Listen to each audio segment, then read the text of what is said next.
নমস্কাৰ মই কুলজিত চালৈ আজি আমি বৃহত্তম অখণ্ড ফলনৰ অবিচ্ছিন্নতা সম্পৰ্কে অলপ আলোচনা কৰিম। তো এই অবিচ্ছিন্নতা আমি অকল চলকৰ অখণ্ড মানৰ কাৰণে চাম এইটো ভিডিঅ'ত। তো ইয়াৰ কাৰণে আমি প্ৰথমতে বৃহত্তম অখণ্ড ফলনটোৰ কাৰণে আমি গ্ৰাফটো চাই লওঁ। প্ৰথমতে গ্ৰাফত ক্লিয়াৰ হৈ লওঁ এই বস্তুটো কেনেকুৱা হয়, তাৰপিছত আমি মেথমেটিকেলি চাম। তো আমি বৃহত্তম অখণ্ড ফলনৰ যিটো ডেফিনেশ্যন আছিলে, ডেফিনেশ্যনটো এনেকুৱা টাইপৰ যে ই আৰৰ পৰা আৰলৈকে বাস্তৱিকৰ সংহতিৰ পৰা বাস্তৱিকৰ সংহতিলৈকে এটা ফলন, যাতে fx is equal to greatest integer x less than equal to x। এই বিষয়ে আমি ইয়াৰ আগৰ ভিডিঅ'ত অলপমান কথা বুজাই দিছিলোঁ, তো সেইখিনি চালে ক্লিয়াৰ হৈ যাব। তথাপি তো ইয়াৰ আমি গ্ৰাফটো চাওঁ। ইয়াৰ গ্ৰাফটো আছিল এনেকুৱা ধৰণৰ যে আমি এক্স ৱাই তল লৈ ল'লোঁ। তো ইয়াৰ কথাটো আছিল যে ই 0ৰ কাৰণে 0, নেক্সট এনেকুৱা ধৰণে আমি পইণ্টবিলাক লৈ ল'লোঁ।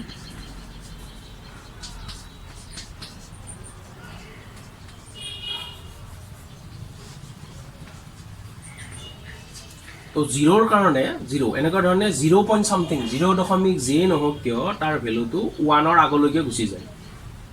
কিন্তু যেতিয়াই আমি 1 ভেলুটো ল'ম x = 1, x = 1 হোৱাৰ লগে লগে তাৰ ভেলুটো 1 হৈ যায়।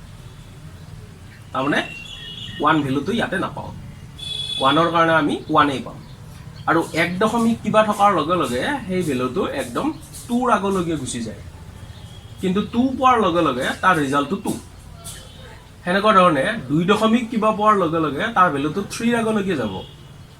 চাৰ্কুলবিলাক অঁকাৰ মিনিংটো হৈছে যে 3.2 ইয়াত নাই, 3.2 ওপৰত আছে।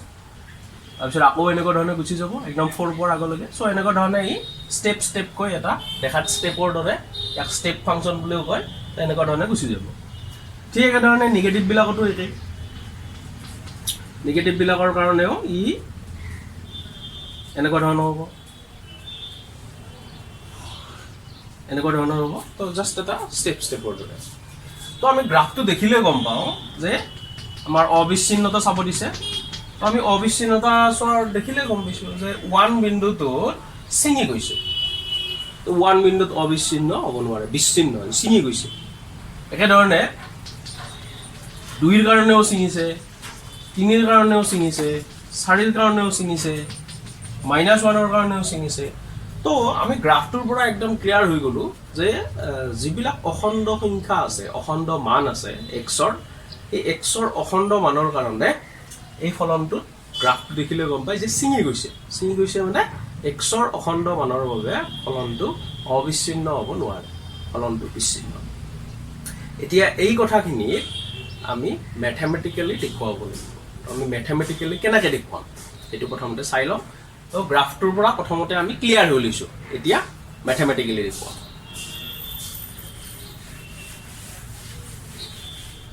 তো ছাপ'জ x = আমি কিবা এটা অখণ্ড সংখ্যা ধৰিলোঁ, যিহেতু অখণ্ড মানৰ কাৰণে চাব দিছে, এটা অখণ্ড সংখ্যা ধৰিলোঁ, বিলংছ টু R, আদি ক্ষেত্ৰত থকা হ'ব লাগিব, ডোমেইন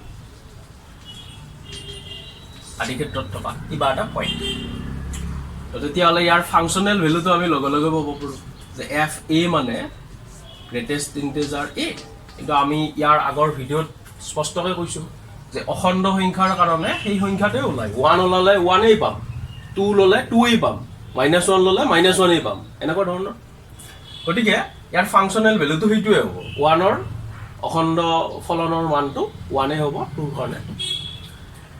এতিয়া আমি ইয়াৰ ৰাইট হেণ্ড লিমিটটো লৈ পেলাই চাওঁ কেনেকুৱা ধৰণৰ হয়। আমাৰ যিহেতু অবিচ্ছিন্নতাত 3টা বস্তু চাব লাগে, তো 3টা বস্তু, 3টা কেলকুলেশ্যন, ৰাইট হেণ্ড লিমিট চাব লাগিব,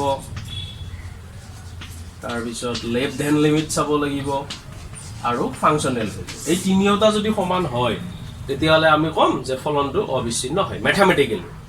গতিকে আমি এই 3টা কেলকুলেশ্যন এতিয়া উলিয়াই চাওঁ। x tends to a + fx, এই ৰিজাল্টটো কেনেকুৱা হয়। তো এতিয়া ইয়াৰ আগৰ ভিডিঅ'বিলাকতো কোৱা হৈছে যে এ বুলি কোৱাৰ লগে লগে এতিয়া আমাৰ কনফিউজন হৈ গ'ল, এনো কি বস্তু, এইটোৰ আমাৰ কথাটো ইমান ইমাজিনেশ্যনত নাহে। তো এটো যিকোনো হ'ব পাৰে, 0 হ'ব পাৰে, 1 হ'ব পাৰে। তো আমি কনভাৰ্ট কৰিম ইয়াক 0লৈকে। 0লৈকে কনভাৰ্ট কৰাৰ উপায়টো হৈছে যে এই দুটাৰ ডিফাৰেঞ্চ ল'ব লাগে। এই দুটাৰ ডিফাৰেঞ্চ মানে যেতিয়া আমি x tends to a plus, সে মই ক'লোঁ x টেন্স টু 2 প্লাছ, ইয়াৰ মিনিংটো হৈছে এক্সৰ ভেলু 2ৰ ওচৰ চাপিছে কিন্তু ৰাইট ছাইডৰ পৰা, মানে এক্সৰ ভেলু 2তকৈ ডাঙৰ, কিন্তু 2তকৈ ডাঙৰ মানে 3, 4, 5 নহয়, 2তকৈ ডাঙৰ মানে মোটামুটি 2.01, 2.001 বা 2.1 এনেকুৱা ধৰণৰে ভেলু। গতিকে ইহঁতৰ যিটো এটা ডিফাৰেঞ্চ হ'ব, ডিফাৰেঞ্চ মানে যদি বিয়োগ কৰি চাওঁ, এই 2টো যদি বিয়োগ কৰি চাওঁ, ভেলুটো কিমান ওলাব? 0.01, 0.001, 0.1 এনেকুৱা ধৰণৰ। কিন্তু এই ভেলুবিলাকতো বহুত বেছি সৰু, ভেলুবিলাক বহুত বেছি সৰু। গতিকে আমি ইহঁতক এনেকুৱা এটা নাম্বাৰ ধৰিলোঁ যে সি বুজাইছে এইচ বুলি ক'লোঁ, এইটো একেবাৰে সৰু সংখ্যা 0.1, 0.01 এনেকুৱা ধৰণৰ, আৰু ইয়াৰ ভেলুটো পজিটিভ। গতিকে আমি ইয়াতে পাম যে x = a প্লাছ h, আৰু যিহেতু এই ভেলুবিলাক বহুত সৰু গতিকে আমি ক'ম x tends to a plus হ'লে h টেন্স টু 0 প্লাছ হয়। বহুত বেছি সৰু সংখ্যা কিন্তু 0তকৈ ডাঙৰ, 0তকৈ ডাঙৰ মানে 0.something, 0.1, 0.01 এনেকুৱা টাইপ। তো আমি এইখিনি কনভাৰ্ট কৰি ল'লোঁ, এতিয়া ইয়াতে ইউজ কৰিম এইটো। তো আমি পাই যাম limit h tends to 0 plus, x tends to a প্লাছৰ পৰা এতিয়া কনভাৰ্ট কৰিলোঁ h টেন্স টু 0 প্লাছলৈকে। আৰু fx বুলি যে কৈছিলোঁ, fx মানে x মানে আমি উলিয়াই থৈছোঁ, x মানে হ'ল a প্লাছ h। তো এইখিনি লোৱাৰ পিছত আমি এতিয়া ফাংচনটো ইউজ কৰি লওঁ, ফাংচনটো তাতে ইউজ কৰিম। এতিয়া আমাৰ দিয়া আছে fx থাকিলে greatest integer less than equal to x, এই ফলনটো ইউজ হয়। গতিকে fa প্লাছ h থাকিলে এইটো হ'ব a প্লাছ h এনেকুৱা ধৰণৰ। এতিয়া ইয়াৰ ৰিজাল্টটো কি হ'ব? তাৰ ৰিজাল্টটো কি হ'ব জনাৰ কাৰণে আমি a মানে এটা যিকোনো অখণ্ড সংখ্যাৰ কথাটো আহিব, a মানে যিকোনো এটা অখণ্ড সংখ্যা, যদিও ইয়াতে কোৱা আছে এইটো কিন্তু অখণ্ড সংখ্যা হ'ব লাগিব, x belongs to r, যদিও বাস্তৱ সংখ্যা আমি অখণ্ড সংখ্যা বুলি ধৰি লৈছোঁ, এইটো অখণ্ড সংখ্যা, এইটো অখণ্ড সংখ্যা হ'ব লাগিব যদিও বাস্তৱ সংখ্যা। গতিকে a মানে যদি আমি 3 ধৰি লওঁ, যে 3 প্লাছ h মানে কিবা এটা নাম্বাৰ ধৰিলোঁ, ছাপ'জ 3 প্লাছ 0.01, কিন্তু আমাৰ গ্ৰেটেষ্ট ইন্টিজাৰৰ ডেফিনেশ্যনত আছে যে 3 দশমিক কিবা মানে দশমিকখিনি বাদ দিলে হ'ল, এটা 3 হ'ব, so this equal to 3। তো আমাৰ ইয়াতো সেই একেই ঘটনা, এইটো এটা অখণ্ড সংখ্যা আৰু এইচটো সেই দশমিকত থকা তেনেকুৱা ধৰণৰ কিবা এটা সংখ্যা হয়। গতিকে ইয়াত এইচৰ কথাটো নাহে, আৰু যিটো অখণ্ড সংখ্যা থাকিব সেইটোৱে ওলাই আহে। তো আমি limit h tends to 0 plus greatest integer a plus hৰ কাৰণে আমি ৰিজাল্টটো পাম a। তো এইখিনি ৰিজাল্ট হৈ গ'ল। এইবাৰ আমি মাইণ্ড কৰিলোঁ ফাংচনেল ভেলু a ওলাইছে আৰু ৰাইট হেণ্ড লিমিটতো a ওলাইছে। এতিয়া আমি ইয়াৰে লেফ্ট হেণ্ড লিমিটটো উলিয়াইছোঁ। তো লেফ্ট হেণ্ড লিমিট বুলি কোৱাৰ লগে লগে এইটো a মাইনাছ হ'ব, a মাইনাছ হ'লে এইটো একেধৰণে 0 মাইনাছ হ'ব। তো ঠিক একেধৰণে এইখিনি কেলকুলেশ্যন একে থাকিব, h টেন্স টু 0 মাইনাছ, বাকীখিনি চব একে। তো এতিয়া আমি ইয়াতে এটা নাম্বাৰ ধৰি চাওঁ, h টেন্স টু 0 মাইনাছ মানে নাম্বাৰটো 0ৰ ওচৰ চাপিছে কিন্তু বহুত বেছি সৰু, -0.01, -0.1 এনেকুৱা ধৰণৰ।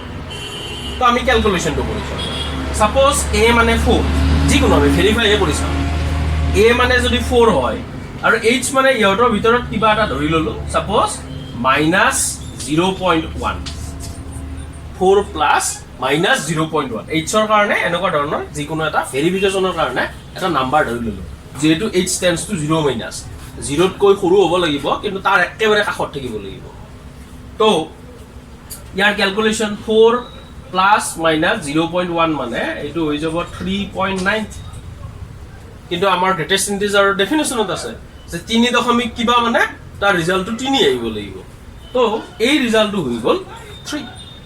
তাৰ মানে আমি ইয়াৰ পৰা এতিয়া এনেকুৱা ধৰণে ধৰিব পাৰোঁ যে ইয়াত যিয়ে নাথাকক কিয় অখণ্ড সংখ্যা যিটো থাকে ৰিজাল্টটো তাত কৰি 1 কম, একত কৰি বেছি কম হ'ব নোৱাৰে বা সেইটো ৰিজাল্টটো আহিব নোৱাৰে 4 ধৰিলে 4 আহিব নোৱাৰে তাত কৰি 1 কম গতিকে আমি দেখিলো যে আমাৰ ইয়াত অখণ্ড সংখ্যাটো কি আছে a আছে সো ইয়াৰ কাৰণে আমি ৰিজাল্ট হিচাপত পাম a - 1 যেহেতু আমি ভেৰিফাই কৰি চালো যে ৰিজাল্টটো যেটো অখণ্ড সংখ্যা থাকে তাত কৰি 1 কম তো আমাৰ ইয়াত যেহেতু a আছে অখণ্ড সংখ্যাটো তো তাৰ ৰিজাল্টটো আহিব a - 1 এতিয়া আমি গোটেইখিনি মানে তিনিওটা ক্যালকুলেশন কৰি চাম যে আমি পাইছিলো ফাংশনাল ভ্যালুটো a অলপ আগতে ক্যালকুলেশন কৰি পেলাই রাইট হ্যান্ড লিমিট যেটো আছে সেইটো আমি পাইছিলো হেতুও পাইছিলো a ক্যালকুলেশন কৰাৰ পিছত আৰু এই মাত্ৰ দেখিলো যে যেটো লেফট হ্যান্ড লিমিট আছে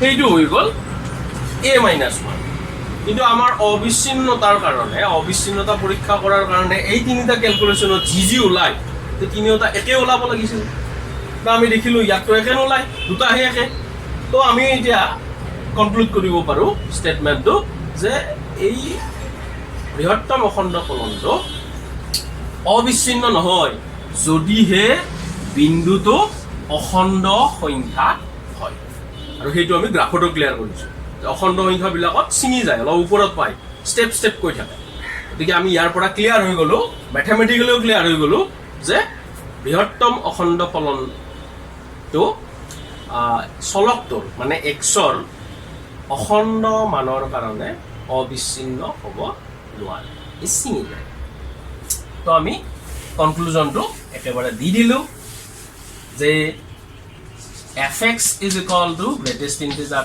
x এই ফলনটো xৰ অখণ্ড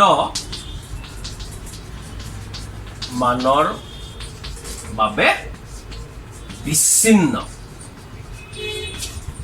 তো এইটো এক্সামত মাজে মাজে খুদে গ্ৰাফিক্যালি দেখাবলগীয়া নাই গ্ৰাফিক্যালি দেখুৱা হৈছে বুজাৰ কাৰণে যদি খুদে তেতিয়াহ'লে ম্যাথমেটিক্যালি আমি এনেকুৱা ধৰণে সিস্টেমেটিক্যালি লিখি পেলাই দেখুৱাব এইটো ইম্পৰ্টেণ্ট কুৱেশ্যন হয় আৰু কনচেপ্টটো জৰুৰী হয় তো এইখিনি আছিল আমাৰ আজিৰ ভিডিঅ'টো নিশ্চয় হোৱা